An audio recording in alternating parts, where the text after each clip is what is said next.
Brant, the game of soccer is about moments. And if we don't capitalize on the attacking side and we don't make good decisions on the defensive side, you're going to get pretty similar outputs. I think tonight, there's a play 5 minutes in where we have a clear header about 6 yards out. We don't capitalize that. Again, all these moments change games, right? And we know what we're up against. But again, and defensively, we got to make plays defensively as well, right? So the two goals in the first half, it wasn't like we got beat in transition. We're in a block. We're in a defensive block. And you got to defend as a block, right? So that's different than the last game where it was 5 breakaways. Now the third goal, or I don't even know if it was the third or the fourth, where one of the guys decides to step up and play an offsides trap. That's not a decision that we talk about, that we'd make.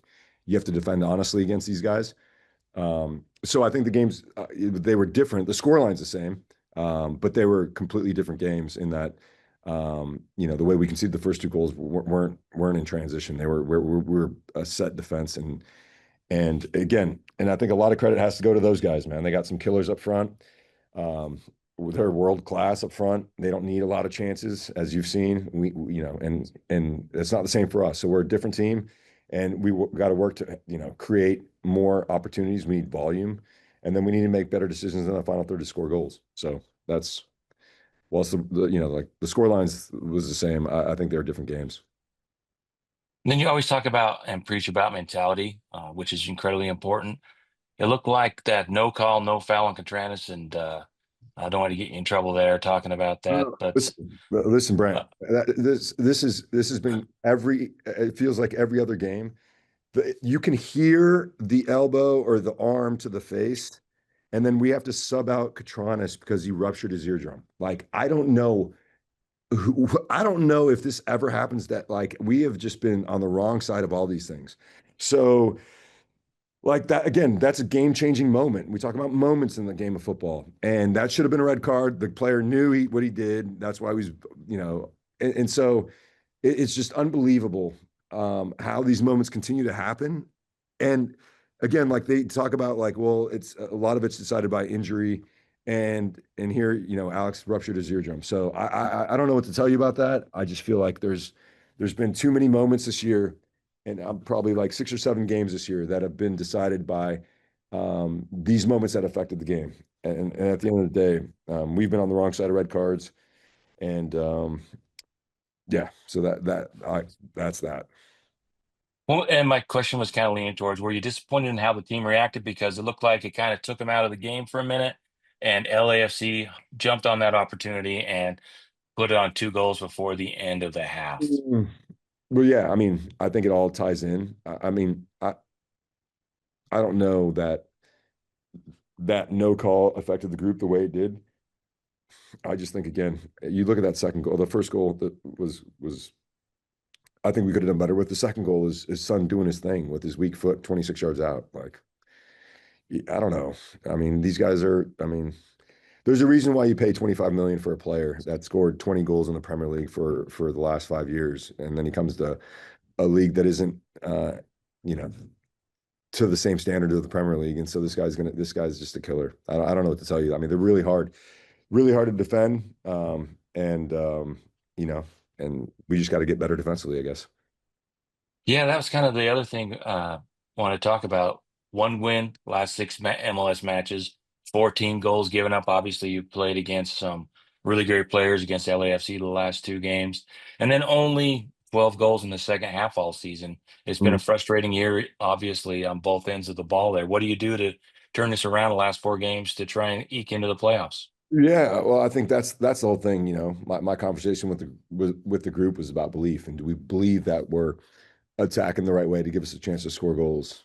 And obviously, the guys were unanimous in, like, it's not about the way we play, it's about us making plays, and we got to make plays to win. So again, if you look at the stats, Brent, and that's all I can go by.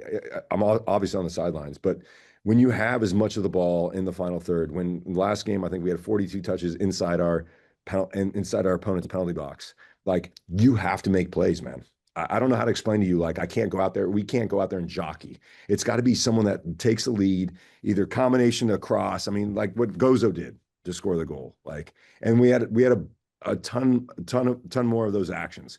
So the problem was if we weren't getting any shots, if we weren't attacking our opponent's box, I'd be really concerned with the tactics, right? If they had 20 shots on our goal and we were sitting in front of our goal for the whole game, I'd have a lot of concerns about the tactics.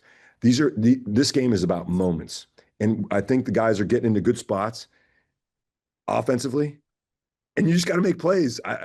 That's why they're pros. They got to make plays. We can talk about the tactics to get there, but it's not like you know. And the same defensively is like it's 11v11. We don't defend our box that much, but when we do, we got to do a better job of it. And you just got to make plays. So that's how we get better. We just have to make plays. There's no magic pill here. We're not going to bring anyone in that's going to score a ton of goals. We're not going to bring in a big guy that's going to block a ton of goals. We are where we're at. We've got to make plays on both sides of the field in order to get to the playoffs. Thanks, Pablo. Yep.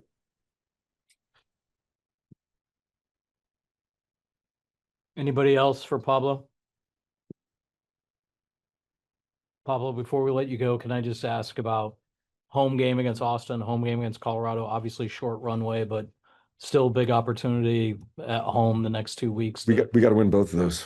Yeah, right. The next two home games are critical. I think this year has been such a crazy year on so many different levels. But again, the most important thing for me is that the guys believe that we are doing the right things to win games, right? And I think that is we're not going to come up against a Sun Bowanga partnership.